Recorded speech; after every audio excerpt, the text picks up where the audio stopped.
시청자 여러분 안녕하십니까? 1월 4일 굿모닝 MBN 시작합니다. 먼저 오늘의 주요 뉴스부터 전해드리겠습니다. 방역 강화 조치로 중국발 입국자에 대해서 코로나19 검사가 강화된 가운데 입국자 5명 중 1명이 확진 판정을 받았습니다. 정부가 단기 체류자와 달리 장기 체류 외국인과 내국인에 대해 지자체에 철저한 관리를 요청하겠다고 밝혔지만 질병관리청 시스템의 오류로 지자체에 전달되지 않았습니다. 정부가 부동산 시장 경착륙을 막기 위해 분양가 12억 원 이상 아파트에 대한 중도금 대출을 허용하기로 했습니다. 또 현행 최대 10년으로 묶인 전매 제한 기간을 3년으로 완화하고 최대 5년의 실거주 의무 조건도 없애기로 했습니다. 국회 이태원 참사 국정조사 특위가 오늘 윤희근 경찰청장 등 40여 명의 증인이 참석한 가운데 1차 청문회를 엽니다. 경찰청 특별수사본부는 출범한 지 2달여 만에 이른바 윗선에 대한 정식 입건 없이 수사 마무리 단계에 접어들었습니다. 택시기사와 동거녀를 살해한 이기영이 동거녀를 묻었다고 진술을 바꿔 다른 곳에서 수색을 진행하고 있습니다. 이기영의 집에서 남성 1명과 여성 3명의 DNA가 발견된 가운데 이기영은 오늘 검찰에 송치돼 여죄 수사에 들어갑니다. 오늘 서울의 아침 최저 기온이 영하 7도까지 떨어지는 등 전국적으로 기온이 크게 떨어지고 바람이 강하게 불면서 체감 온도는 더욱 낮아지겠습니다. 내일 낮부터는 추위가 풀리는데 금요일인 모레는 전국 곳곳에 눈이나 비가 내릴 전망입니다. 정부가 코로나19가 급속히 퍼지고 있는 중국에서의 확진자 유입을 막기 위해 중국발 입국자에 대해 방역 조치를 강화했죠. 방역 강화 뒤 중국에서 들어온 입국자 가운데 바로 검사를 받는 단기 체류 외국인 20%가 확진 판정을 받았습니다. 비단 문제가 이것만이 아닙니다. 24시간 이내에 보건소에서 검사를 받아야 하는 한국인과 장기 체류자 명단을 지자체에 넘겨야 하는 시스템에 오류가 발생해 입국자 관리에 한때 구멍이 뻥 뚫렸습니다. 유호정 기자입니다. 중국발 입국자에 대한 PCR 검사를 의무화한 그제 중국에서 들어온 입국자는 1,052명입니다. 이 중 공항에서 바로 검사를 받아야 하는 단기 체류 외국인 309명 중 61명이 코로나19 확진 판정을 받았습니다. 5명 중 1명꼴로 코로나에 걸린 겁니다. 검사를 받지 않고 귀가한 장기 체류 외국인과 한국인 743명은 24시간 안에 거주지 보건소에서 PCR 검사를 받도록 돼 있습니다. 그런데 어제 질병청 정보관리 시스템에 오류가 발생해 각 보건소가 중국발 입국자의 명단조차 파악하지 못하는 일이 발생했습니다. 질병청은 검역정보 시스템에서 자동으로 연계돼야 하는 출발 국가 정보가 일부 누락돼 발생한 일이라며 어제 오후 6시 30분쯤 복구 조치를 완료했다고 설명했습니다. 이런 가운데 정부는 오는 7일부터 중국과 인접한 홍콩과 마카오발 입국자에 대해서도 방역을 강화하기로 했습니다.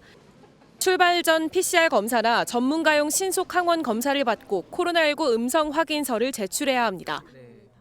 MBN 뉴스 유호정입니다.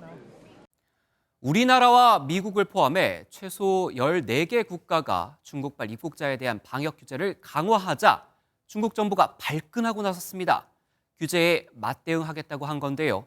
하지만 더 큰 문제는 최근 중국에서 최신 변이가 퍼지고 있다는 겁니다. 장동건 기자입니다. 중국 정부는 중국만을 대상으로 한 입국 규제가 과학적 근거가 부족하다고 비판했습니다. 그러면서 각국의 조치에 똑같이 대응하겠다고 경고했습니다. 我们对试图操弄疫情防控措施以达到政治目的的做法表示坚决反对，将针对不同情况，本着对等原则采取相应措施。 중국 관영 매체도 엄격한 방역 정책을 통해 국민을 보호할 때는 개방하라고 하더니 이제는 중국이 다른 나라를 위협한다고 주장한다며 위선적이라고 논평했습니다. 하지만 중국 내 코로나19 상황은 계속해서 나빠지고 있습니다. 쓰촨성은 주민 8,200만여 명 가운데 80%, 하이난성은 주민의 절반 이상이 확진됐다고 알려졌습니다. 특히 최근에는 오미크론의 최신 하위 변이들인 XBB와 BQ 계열 변이가 유입되면서 새로운 코로나 팬데믹이 오는 것 아니냐는 우려도 나옵니다. SNS를 통해 XBB 변이가 복통과 설사를 유발한다는 소문이 빠르게 돌면서 온라인 판매 플랫폼에서 설사약이 동나기도 했습니다. 중국 내 코로나19 상황에 대한 불안감이 확산하는 가운데 유럽연합은 중국발 입국자가 폭증하며 팬데믹이 재발하는 걸 막기 위해 공동 방역을 강화하기로 의견을 모았습니다. MBN 뉴스 장동건입니다. 오늘도 평년 기온을 밑도는 추위가 이어지겠습니다. 맑은 날씨 속에 대기의 건조함은 나날이 심해지고 있는데요. 자세한 날씨 기상센터 연결해 알아보죠. 김다영 캐스터 날씨 전해주세요. 네, 중부와 경북 지역에는 한파특보가 계속되는 가운데 오늘 아침도 추위가 이어지고 있습니다. 현재 철원의 기온 영하 16.4도, 파주도 영하 10도를 밑돌고 있고요. 서울은 어제보다는 추위가 덜하지만 찬바람이 불며 체감온도는 영하 7도 가까이 내려가 있습니다. 평년 기온을 밑도는 추위는 내일 아침까지 이어지겠고요. 낮부터는 평년 이맘때 겨울 날씨를 되찾겠고 당분간 큰 추위 걱정은 없겠습니다. 연일 맑은 날씨가 이어지면서 대기는 갈수록 더 메마르고 있습니다. 어제 강원 산지에 이어 영남 해안에도 건조 경보로 한 단계 격상됐고요. 서울에도 건조주의보가 내려섰습니다. 동해안에 따라서는 바람도 강하게 불어 화재 위험이 높은데요. 불씨 관리 철저히 하셔야겠습니다. 내셨습니다. 정부가 부동산 규제 시계를 5년 전으로 되돌립니다. 지난 정부가 걸어놓은 규제를 사실상 다 풀겠다는 건데요. 핵심은 대출과 청약 걸림돌을 없애 집을 사고 팔기 쉽게 하겠다는 겁니다. 다만 서울 강남 3구, 서초 강남 송파와 용산구는 제외시켰죠.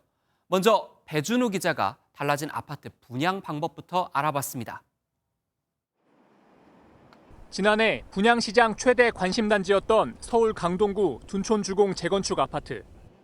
분양가 12억 원 이상 중도금 대출 금지 등 2중 3중 규제 속에 청약 경쟁률이 5대 1도 안 되는 등 처참한 결과를 받아들였습니다. 분양시장 전반에 미계약 우려가 커지자 정부가 규제를 대폭 풀기로 했습니다. 먼저 중도금 대출 제한을 1분기 안에 과감히 풉니다. 분양가 12억 원 상한을 없애고 한 명당 5억 원까지 가능했던 보증 한도도 폐지합니다. 이번 규제 완화로 분양가가 12억 원대인 둔촌주공 84제곱미터도 중도금 대출을 받을 수 있게 됐습니다. 여기에 분양받은 집을 되파는 걸 제한하는 전매 제한도 수도권은 최대 10년에서 3년으로, 비수도권은 4년에서 1년으로 줄입니다. 수도권 분양가 상한제 주택에 적용되는 실거주 의무 규제도 폐지됩니다. 유주택 가구의 청약 요건도 완화합니다. 1주택자가 청약 당첨 시 기존 주택을 팔아야 하는 의무를 폐지하고 다주택자도 무순위 청약, 이른바 줍줍을 신청할 수 있습니다. 미분양 주택에 대해서도 공공기관이 매입하거나 임차해서 취약계층을 다시 임대하는 방안 등 정부는 또 개발 제한구역 그린벨트도 지자체 권한을 확대하고 국가 전략 사업을 위한 해제는 총량에서 제외하는 등 규제를 풀기로 했습니다. MBN 뉴스 배준우입니다. 이제 우리나라에선 서울 강남 3구와 용산구만 유일하게 부동산 규제 지역으로 남았습니다. 이곳들 외에는 집을 살 때 대출받기가 쉬워지고 취득세와 양도세 중과도 사라지게 되죠. 규제 지역에서 풀리면 구체적으로 뭐가 달라지는지 이어서 장명훈 기자가 좀 더 자세히 알아봤습니다. 지금까지 서울 전역과 분당, 과천 등 경기 일부 지역은 조정 대상 지역과 투기 과열지구 등 2중, 3중 겹규제를 받아왔습니다. 하지만 오는 5일부터는 대부분 지역이 규제에서 완전히 벗어납니다. 정부가 고가의 아파트가 몰려있는 등 불안 조짐이 남아있는 강남 3구와 용산구만 규제 지역으로 남기기로 한 겁니다. 민간 택지 분양가 상한제 역시 강남 3구와 용산구에만 적용됩니다. 부동산 시장 연착륙을 위해 모든 역량을 집중하고 과도한 규제를 완화하는 비정상의 정상화를 통해 부동산 규제 지역이 해제되면 우선 대출이 쉬워집니다. 무주택 1주택자는 집값의 70%까지, 생애 최초 구매자는 80%, 대출이 어렵던 다주택자도 60%까지 대출을 받을 수 있게 됩니다. 취득세 중과도 사라져 2주택자는 1주택자와 같은 1%에서 3% 세율을 적용받고 3주택자도 8%로 규제지역 2주택자와 같아집니다. 규제지역이 해제되면 다주택자도 양도세 중과 유예 조치와 상관없이 기본 세율인 6%에서 45%를 적용받습니다. 종합부동산세 역시 비규제 지역은 3주택부터 중과가 되면서 보유세 부담도 덜게 됩니다. 또 투기 과열지구에서는 재개발, 재건축 조합원의 지위 양도가 일정 기간 제한되는데 이 부분도 완화될 전망입니다. MBN 뉴스 장명훈입니다.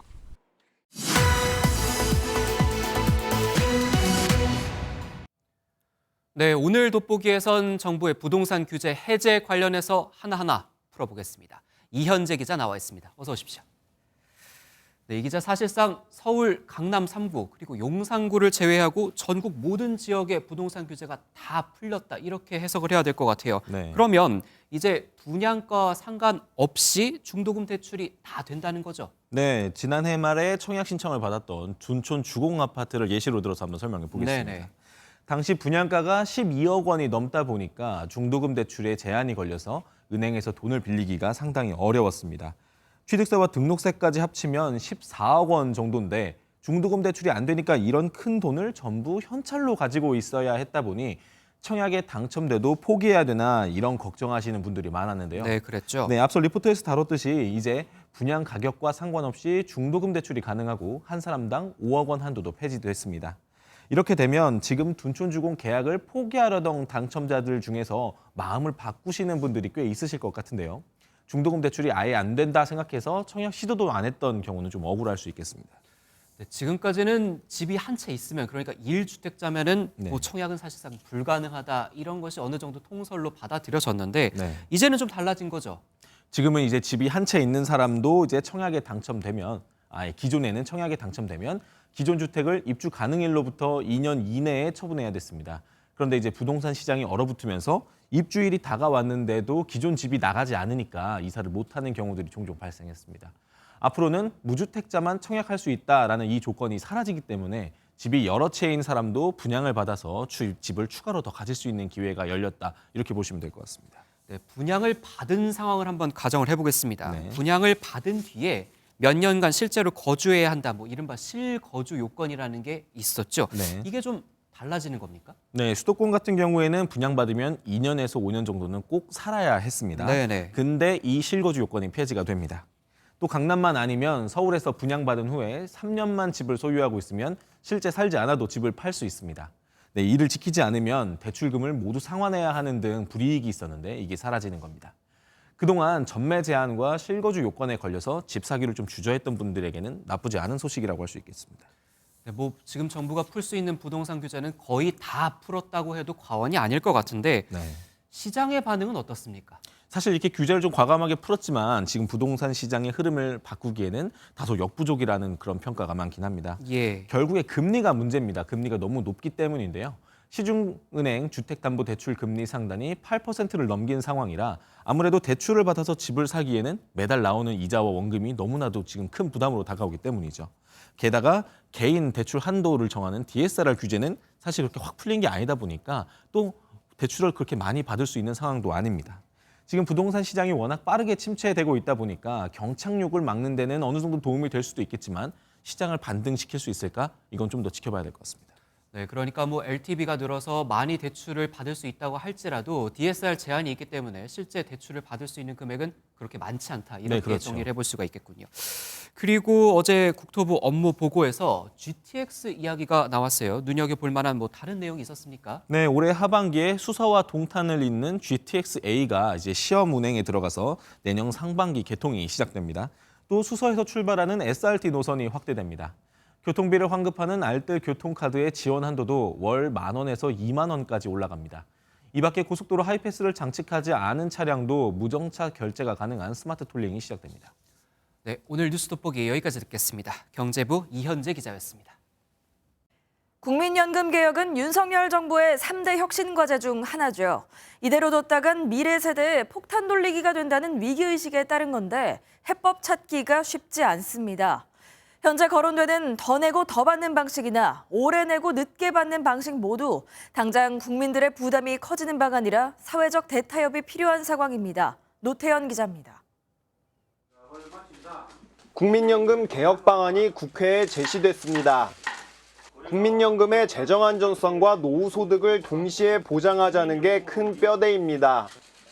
민간 자문위원들은 먼저 소득의 9%인 보험료율과 40%인 소득 대체율을 조정해야 한다고 설명했습니다. 사실상 두 마리 토끼를 잡자는 얘기나 다름없습니다. 민간 자문위는 구체적인 숫자를 제시하지 않고 이 같은 방향성만 우선 제시했습니다. 급여 수준을 그대로 두되 보험료를 인상하자라는 걸 강조하는 측과 소득 대체율을 인상하고 그에 맞는 보험료율을 인상하자는 그 두 가지 중심적인 그 주장들이 있는데, 자문위 측은 보험료율을 인상해야 하는 근거로 현행 국민연금 보험료율이 OECD 평균이 18.2%의 절반이고 연금으로 실질적인 노후 보장이 어렵다고 지적했습니다. 이처럼 더 내고 더 받는 방식 말고도 오래 내고 늦게 받는 방식도 거론됐습니다. 수급 개시 연령을 현행 65세에서 67세 또는 그 이상으로 올리고 이에 맞춰 의무 가입 연령도 현행 59세에서 올려야 한다는 주장입니다. 노령화 상황에서 젊은 층의 납부 부담이 커지는 만큼 이에 대한 고민도 함께해야 한다는 지적도 나왔습니다. 노동시장, 그다음에 인구 구조의 급격한 변화에 맞춰서 그 대상별로 어떻게 누가 얼마만큼 부담하게 될지에 대해서 이거는 우리 국민들에게 민감한 부분이기 때문에 연금개혁특위는 일반 국민대표 등에 대한 의견 수렴 절차를 진행할 예정인 가운데 자문위는 이달 말까지 개혁안 초안을 만들어 특위에 제출할 방침입니다. MBN 뉴스 노태현입니다. 사실 지난 문재인 정부에서도 국민연금 개혁에 나섰지만 국민이 돈을 더 내야 한다는 결론이 나오면서 여론은 싸늘했고 결국 문 전 대통령은 국민 눈높이에 맞지 않는다며 개혁 철회 의사를 밝혔었죠. 선거 표심과도 직결되는 연금 문제인데 윤석열 정부는 해법을 찾을 수 있을까요? 이어서 김순철 기자입니다. 지난 1988년 정부는 국민연금 제도를 첫 도입했습니다. 초기에 설정된 저부담 고급여 방식 탓에 김대중 정부는 연금 지급 시기를 60살에서 65살로 늦추는 1차 개혁을, 노무현 정부는 소득 대체율을 40%로 낮추는 개혁을 단행했습니다.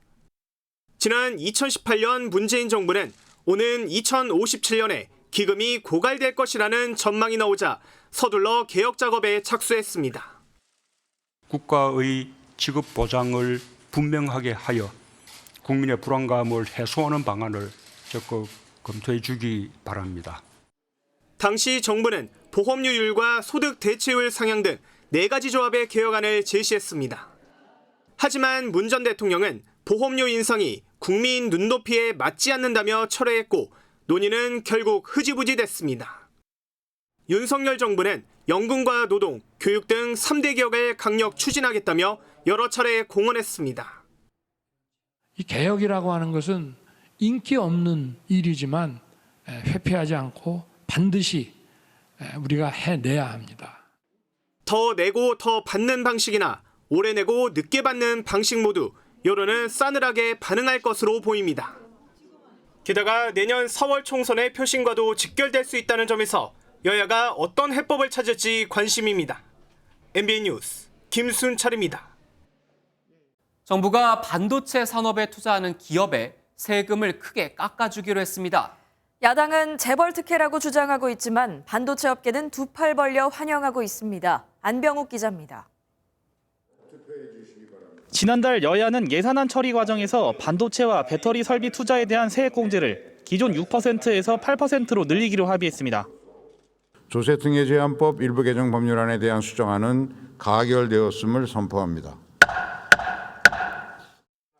하지만 일주일 뒤 윤석열 대통령이 반도체에 대한 세제 지원 확대를 지시했고 정부의 입장이 180도 바뀌었습니다. 대기업과 중소기업의 세액 공제를 각각 최대 15%, 25%까지 확대하고 올해 투자 증가분에 대한 추가 공제 10%까지 더해주기로 한 겁니다. 법인세 최고 세율을 3%포인트 인하하지 못하고 1%포인트 정도로만 인하했기 때문에 투자세 공제율을 대폭 상향해서 예를 들어 삼성전자가 올해 1조 원을 반도체 시설에 투자한다면 세금 감면액은 800억 원이지만 정부안 기준으로는 1,500억 원까지 늘어나게 됩니다. 올해 재작년과 비슷한 43조 원을 투자한다면 감면액은 6조 4,500억 원에 달합니다. 반도체와 디스플레이 업계는 미국, 대만, 중국과의 경쟁이 치열한 상황에서 20년 만에 파격적인 정부의 투자 지원책이라며 환영의 뜻을 밝혔습니다. 하지만 야당은 여야 합의 처리가 된 지 11일 만에 정부 입장이 바뀐 건 이해할 수 없다며 재벌 특혜라고 비판했습니다. 국회에서 합의한 내용에 대해서 하루아침에 이렇게 이 문제에 대해서 면밀하게 우리는 검토를 할 겁니다. 정부는 이달 안에 개정안을 만들어 2월 임시국회에서 통과시킬 계획이지만 야당 반대로 상당한 진통이 예상됩니다. MBN 뉴스 안명욱입니다. 연초를 맞아 각 부처 장관에 대한 개각설이 정치권 안팎에서 제기되자 윤석열 대통령이 직접 개각설을 부인하며 진화에 나섰습니다. 윤석열 대통령은 어제 오전에 주재한 국무회의에서 인사는 상황이 될 때 하는 것이지 해가 바뀌었다고 하는 게 아니다라고 말하며 연초 개각설을 부인했습니다. 최근 정치권과 언론은 정부가 집권 2년 차를 맞아 부처 장관에 대한 개각을 준비하고 있다는 예측을 제기했습니다. 장관 임명 제청권자인 한덕수 국무총리도 개각과 관련해 대통령과 총리실 간에 논의된 게 없다며 개각설을 일축했습니다. 한미 당국이 모두 북한의 핵 위협을 억제하기 위한 한미 공동 핵 연습에 대해서 부인했습니다. 대신 대북 억지를 위한 모의 훈련을 검토하기로 했는데 이 두 가지가 어떤 차이점이 있는지 전민석 기자가 전해드립니다.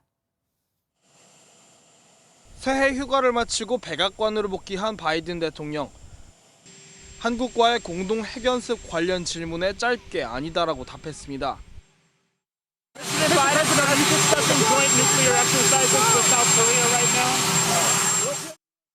앞서 윤석열 대통령은 언론 인터뷰에서 미국과 핵에 대한 공동기획, 공동연습 개념을 논의하고 있고 미국도 상당히 긍정적이라고 말했습니다. 바이든 대통령의 발언에 대해 대통령실은 서면 브리핑을 통해 해명했습니다. 김은혜 홍보수석은 공동 핵연습을 논의하고 있는지 물으니 당연히 아니라고 답한 것이라며 공동 핵연습은 핵 보유국 사이에서 가능한 용어라고 설명했습니다. 바이든 대통령의 질문했던 로이터 통신도 바이든 행정부 고위 당국자를 인용해 한국이 핵 보유국이 아니므로 공동 핵연습을 계획하고 있지 않다고 보도했습니다. 이어 북한이 갈수록 위협적 언사를 내놓고 있다며 한미는 정보 공유 강화와 비상계획 확대, 모의 훈련을 검토하고 있다고 밝혔습니다. 결국 한국이 핵 보유국이 아니어서 공동 핵 훈련은 아니지만 북한 핵을 억제하기 위한 공동 훈련은 검토하는 것으로 한미 의견 차이는 없다는 뜻으로 풀이됩니다. MBN 뉴스 전민석입니다. 바이든 미국 대통령과 기시다 일본 총리가 이르면 13일 미국 백악관에서 정상회담을 갖습니다. 일본의 방위력 강화와 북한의 도발 대책 등을 논의할 것으로 보입니다. 워싱턴에서 최중락 특파원입니다. 로이터 통신 등 외신을 종합하면 오는 13일 미일 정상회담이 백악관에서 이뤄집니다. 지난해 10월 취임한 기시다 일본 총리가 미 백악관을 처음 방문할 예정입니다. 미일 정상은 중국의 부상하는 위협과 핵 문제를 포함한 북한의 도발 강화 등 영내 현안을 집중적으로 논의할 것으로 보입니다. 특히 일본은 국가안전 보장 전략 등 방위력 강화 내용을 미국에 설명할 것으로 알려졌습니다. 기시다 총리도 최근 올해 이른 시일 내 동맹 강화를 위해 미국에 가고 싶다며 방위력 강화 상황에 대해 제대로 설명하겠다고 말한 바 있습니다. 일본은 지난해 안보 문서 개정을 통해 적의 미사일 기지 등을 공격할 수 있는 반격 능력 보유를 명기하겠다고 밝혔습니다. 2차 세계대전 이후 평화주의의 근간을 뒤흔드는 근본적 변화이지만 미국 정부는 일본의 이 같은 방침에 지지를 표명한 상황입니다.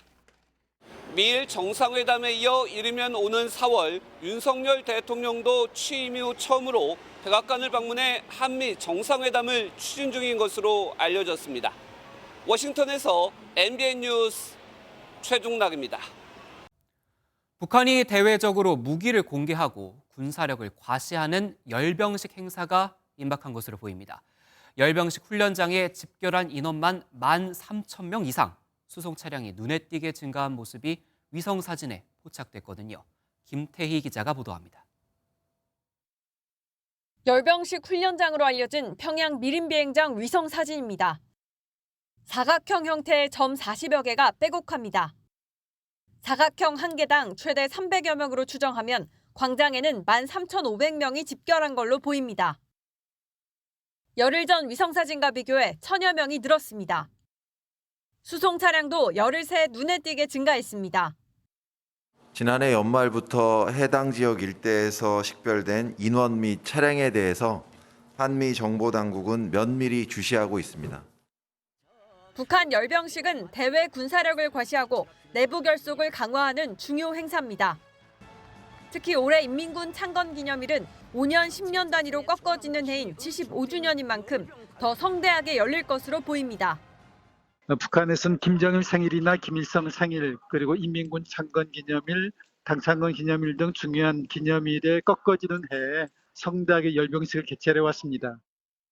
오는 8일 김정은 국무위원장의 생일이나 다음 달 8일 당 창건 기념일에 열병식이 열릴 거란 관측도 나옵니다. 정부는 북한 지역 동향을 추적 관찰하는 한편 열병식 개최와 추가 도발에 대해 예의주시하고 있습니다. MBN 뉴스 김태희입니다. 이태원 참사를 수사하는 경찰청 특별수사본부가 출범한 지 2달여 만에 수사가 사실상 마무리 단계에 접어들었습니다. 경찰 수뇌부와 행정안전부 같은 이른바 윗선으로의 수사가 진행되지 않은 만큼 비판의 목소리가 작지 않을 전망입니다. 장덕진 기자가 보도합니다. 지난해 11월 2일 출범한 경찰 특별수사본부. 이태원 참사의 원인을 규명하고 책임자를 처벌하겠다며 경찰 조직에 명운을 건다는 말까지 나왔습니다.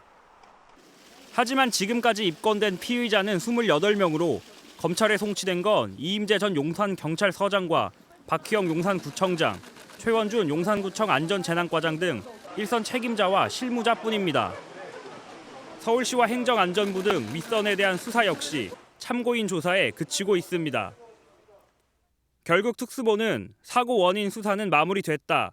명절 전에 수사를 마무리하기 위해 속도를 내고 있다고 밝히며 출범 2달여 만에 수사가 사실상 마무리 단계라는 점을 처음으로 공식화했습니다. 특수본은 또 피의자가 더 늘지는 않을 것이라고 덧붙여 수사가 꼬리만 처벌하는 격이 될 수 있다는 우려마저 나오고 있습니다. 한편 서울경찰청 반부패 공공범죄수사대는 서울시청에 대한 압수수색에 나섰습니다. 지난해 11월 온라인 매체 민들레와 시민언론 더탐사가 유족 동의 없이 참사 희생자 155명의 실명을 공개했는데 경찰은 명단이 서울시에서 유출된 정황을 포착해 강제 수사에 나선 것으로 알려졌습니다. MBN 뉴스 장덕진입니다. 그런가 하면 이번 주말로 끝나는 이태원 참사 국정조사 기간을 연장하는 안이 여야 협상 테이블 위에 올랐습니다. 기간 연장이 필요하다는 데는 여야가 공감하고 있지만 누굴 증인으로 부를지엔 이견이 큰 상황인데요. 이런 국회를 바라보는 유가족들은 답답함을 토로했습니다. 김태림 기자의 보도입니다. 이태원 참사 국정조사 특위 활동 시한을 나흘 앞두고 더불어민주당이 유가족과 생존자가 참여하는 3차 청문회를 요구했습니다. 최소 열흘 이상은 연장해야 한다는 주장입니다. 유가족과 생존자, 전문가가 참여하는 3차 청문회, 재발 방지를 위한 전문가 공청회, 충실한 결과보고서 작성까지가 온전한 국정조사입니다. 민주당 지도부를 만난 유족들 역시 국정조사 연장은 당연하다고 목소리를 높였습니다. 여야 정쟁 속에 제대로 조사가 이루어진 건 단 10일에 불과하다고 지적했습니다. 네 편, 내 편을 갈라치기 하면서 국론을 분열시키는 행위 아닙니까? 참 답답합니다. 답답하고요. 10일 가지고 무슨 콩 볶아 먹습니까?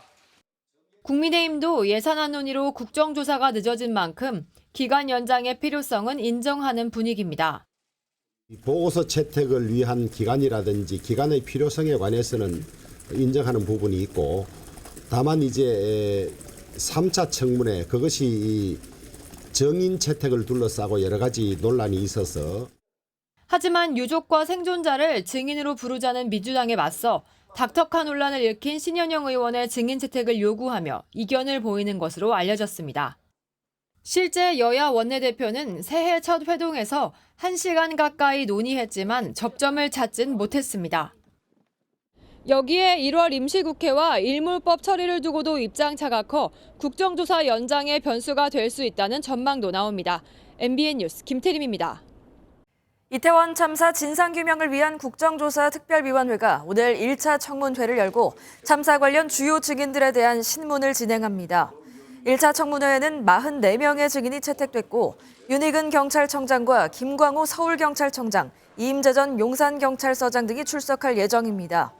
어제 회동을 가진 여야 국조특위간사는 기관 보고 때 증인 출석률이 저조한 점을 고려해 청문회부터는 불출석 증인에게 동행 명령장을 발부하겠다고 밝혔습니다.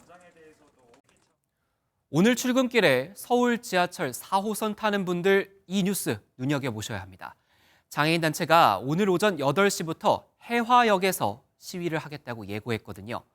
사흘 연속 지하철 시위가 이어지는 건데 출근길 지하철 운행에 일부 차질이 빚어질 것으로 보입니다. 표선우 기자입니다. 방패를 든 경찰 기동대가 지하철 스크린도어 앞을 완전히 에워쌌습니다. 서울교통공사 측의 경고방송과 장애인 단체의 구호가 맞물려 고성이 오갑니다. 장애인도 시민입니다. 금지하고 있습니다. 장애인도 지하철 타고 싶습니다. 출근 시간대는 피하겠다던 장애인 단체가 기습 출근길 시위를 벌인 겁니다. 오전 8시 성신여대역에서 지하철을 타고 이동한 단체 몇몇 회원들은 동대문 역사 문화공원역에서 잠시 하차했지만 연이틀 탑승이 가로막히면서 곳곳에선 충돌이 벌어졌습니다.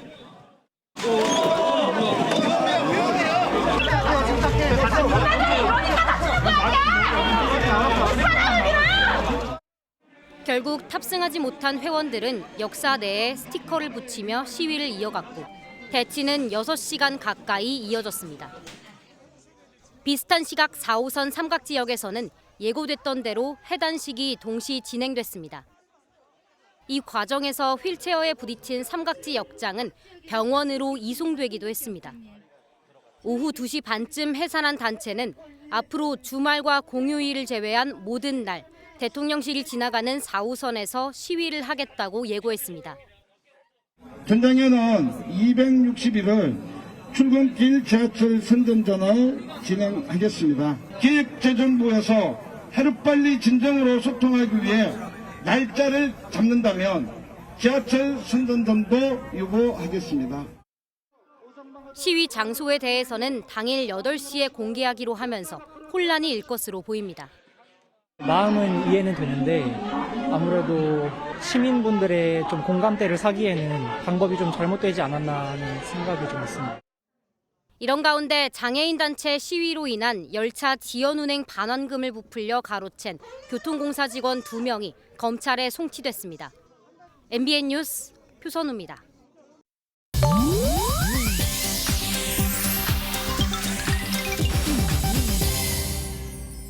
인터넷에서 화제가 되는 소식들을 전해드리는 인터넷 와글와글입니다. 투병 중인 아내를 두고 21세 연하와 불륜을 저질렀던 일본 국민 배우가 결국 결혼한다는 보도가 나왔습니다. 일본의 한 매체는 지난 1일 영화 인셉션의 배우인 60대 와타나베 켄 씨가 지난 2013년부터 교제를 이어온 21세 연하의 일반인 여성과 결혼한다고 보도했는데요. 켄 씨는 지난 2017년 3월 불륜 소식이 나오면서 일본 연예계에 충격을 줬었죠. 특히 비난을 받은 건 당시 아내가 유방암으로 투병 중이었던 시절부터 해당 여성과 부적절한 만남을 가졌다는 사실 때문이었습니다. 비난이 쇄도하자 켄 씨는 2018년 공개 사과하며 해당 여성과는 헤어졌고 가정을 지키고 싶다고 말하기도 했는데요. 하지만 결국 같은 해 이혼한 후 올해 첫날 해당 여성과의 결혼 계획이 보도로 알려지게 됐습니다. 켄 씨는 1983년에 초혼, 2005년에는 재혼을 한 바 있는데요. 이번 세 번째 결혼설에 대해 따로 입장을 밝히지는 않고 있다는군요. 국내에서도 큰 인기를 얻고 있는 세계적인 팝스타 아델의 건강 이상설이 제기됐습니다. 영국의 한 매체는 새해 전날 열린 콘서트에서 아델이 건강에 이상을 느꼈다고 보도했는데요. 아델이 허리가 너무 아프다고 호소하며 걷기조차 힘들어하는 모습을 보인 겁니다. 앞서 아델은 한 잡지 인터뷰를 통해 15살 때 재채기를 하다가 처음 허리 디스크가 발병했고 스트레스와 나쁜 자세, 제왕절개 수술 등이 겹치면서 악화했다고 밝힌 적이 있는데요. 최근엔 무려 45kg가량의 체중 감량에 디스크가 완화됐다는 소식을 전하기도 했지만 공연 중에 다시 통증을 호소하면서 팬들의 우려도 커지고 있습니다. 호주에서는 새해 첫날 남의 집에 침입한 것도 모자라 알몸으로 춤까지 추고 간 일당이 있었습니다. 뉴사우스웨일스주의 한 대저택인데요. 야심한 밤 한 무리의 벌거벗은 남성들이 모여 있습니다. 이들은 수영장에 뛰어들어 신나게 물놀이를 즐기더니 계단 중간에서 단체로 기념사진을 찍기도 하고 알 수 없는 춤을 추기도 합니다. 집주인은 아니었고요. 당연히 초대받은 것도 아니었는데요. 당시 실제 집주인은 타지에서 휴가를 즐기다 CCTV로 이 장면을 목격했다고 합니다. 무단 침입한 7명의 남성들은 집에 있던 1,300만 원 상당의 조각상을 부수기까지 한 뒤 우르르 사라졌다는데요. 집주인은 법적 조치를 취하겠다는 입장이라네요. 인터넷 와글와글이었습니다. 화천대유 대주주 김만배 씨의 측근 2명이 대장동 개발 수익 275억 원을 몰래 숨긴 혐의로 재판에 넘겨졌죠. 두 측근은 이 돈을 김 씨의 마지막 생명줄로 여겼다고 진술했습니다. 검찰은 이 중 148억 원을 회수했는데 회수하지 못한 돈 중 일부가 민주당 이재명 대표 측으로 흘러간 건 아닌지 의심하고 있습니다. 홍지호 기자입니다. 대장동 사건의 핵심 인물인 김만배 씨의 최측근인 화천대유 공동대표 이한성 씨와 이사 최우향 씨가 개발 수익금 수백억 원을 차명 오피스텔에 숨긴 것으로 나타났습니다.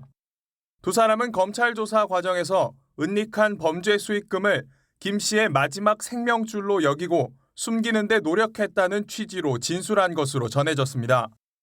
이들은 대장동 수사 초기인 2021년 11월부터 2022년 10월까지 대장동 범죄 수익금 중 275억 원을 은닉한 혐의로 최근 재판에 넘겨졌습니다.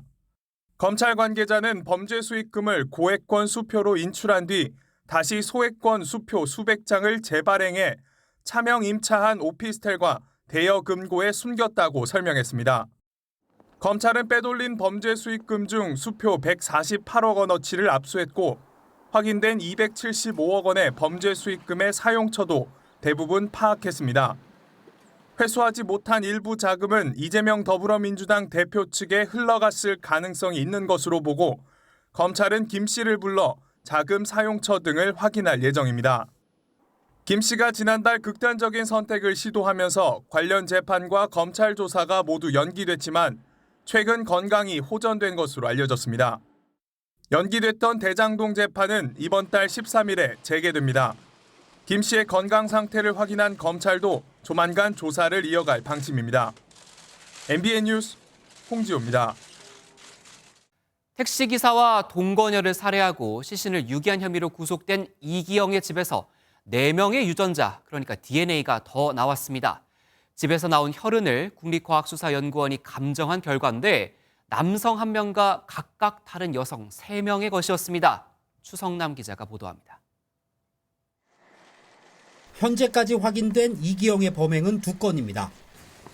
지난해 12월 20일 음주운전 사고를 낸 뒤 합의금을 주겠다며 택시기사를 자신의 아파트로 데려가 살해하고 시신을 옷장에 숨겼습니다. 앞서 지난해 8월에는 함께 살던 전 여자친구를 죽이고 시신을 파주시 공릉천변에 유기했습니다. 경찰의 수사는 크게 2갈래로 진행되는 상황. 하나는 우발적이 아닌 금품을 노린 계획된 범죄라는 점을 입증하는 겁니다. 범행 전후의 상황을 볼 때 단순 살인이 아니라 처음부터 돈을 노린 강도살인 혐의 적용이 가능하다는 판단입니다. 추가 범행 여부도 확인 중인데 이기영의 거주지 곳곳에서 발견된 혈흔 등을 국립과학수사연구원이 분석한 결과 남성 1명과 여성 3명의 유전자가 나왔습니다. 특히 여성 3명의 유전자는 각각 다른 인물인 것으로 파악됐습니다. 경찰은 우선 누구의 유전자인지 확인하는 데 집중하고 있습니다. 살해된 여성의 시신을 아직 찾지 못했고 추가로 희생된 여성이 있는지 확인이 필요하기 때문입니다. 방문했던 사람들 여자 여러 명 DNA 채취해서 맞춰보는 거지. 경찰은 이기영의 주변 여성들과 활동했던 지역 등을 계속 추적하고 있는데 이기영과 가깝게 지낸 지인의 휴대전화를 제출받아 디지털 포렌식 작업을 벌이고 있습니다. 또 이기영이 살해한 동거녀의 시신을 강에 유기한 것이 아니라 땅에 묻었다고 진술을 바꾸면서 공릉천변을 집중 수색하고 있습니다. 수색견이 반응을 보인 곳이 있어 주변을 굴착기로 파고 있는 것으로 전해졌습니다. 한편 이기영은 오늘 오전 검찰에 송치될 예정인데 이 과정에서 얼굴이 추가로 공개될지 주목됩니다. MBN 뉴스 추성남입니다.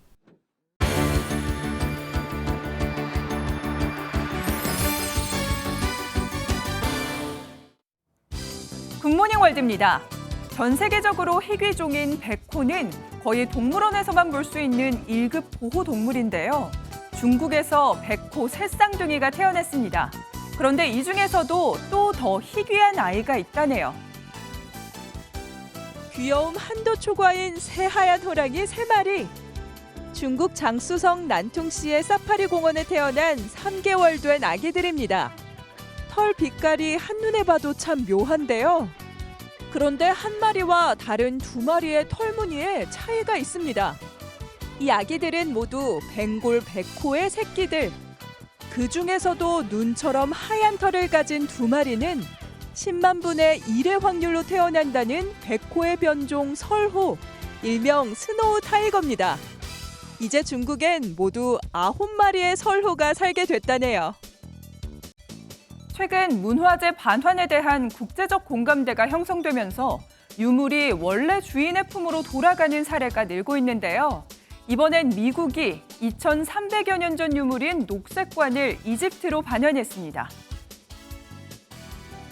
이집트 카이로에서 녹색 석관을 꼼꼼히 살피는 고고학자들. 길이 2.9m의 얼굴 부분이 녹색으로 칠해진 이 관은 이집트 말기 왕조 시대 사제 앙크엔메트의 관으로 알려졌는데요.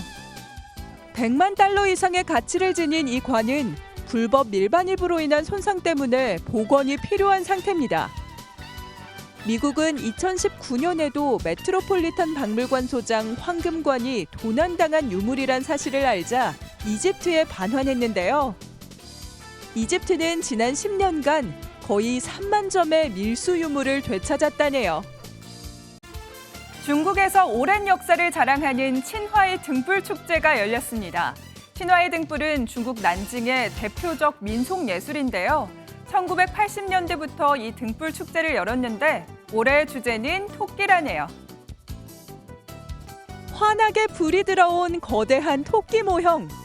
토끼에 해답게 다양한 이야기 속 토끼들이 멋지게 등장했는데요. 호수도 건물도 정원도 온통 반짝반짝 빛납니다. 중국에서 가장 깊은 역사를 가진 연등회 중 하나인 난징 친화의 등불 축제의 모습입니다. 올해는 토끼의 해를 맞아 토끼를 주제로 한 총 170개의 등불이 제37회 중국 친화의 등불 축제에서 불을 밝혔습니다. 새해를 맞이하는 화려한 축제네요. 굿모닝 월드였습니다. 서민들은 대출 문턱을 낮춰도 고금리에 엄두도 못 내는 상황인데 이를 악용해 사기를 친 일당이 있습니다. 가짜 임차인과 임대인을 동원해 시중은행에서 100억 원대 서민 전세대출 사기를 벌인 63명이 경찰에 붙잡혔습니다. 윤현지 기자입니다. 한 남성의 집에 경찰들이 들어갑니다. 변호사를 선임할 수 있고 대면의 기회가 있고 진술을 거부할 수 있습니다.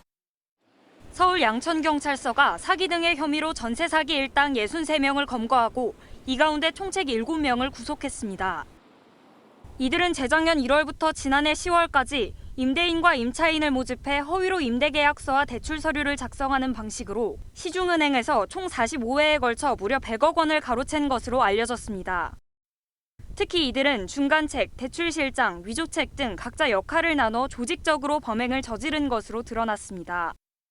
이들은 한국주택금융공사에서 보증하는 서민 주거 안정을 위한 전세자금 대출이 비교적 쉽다는 점을 악용했습니다.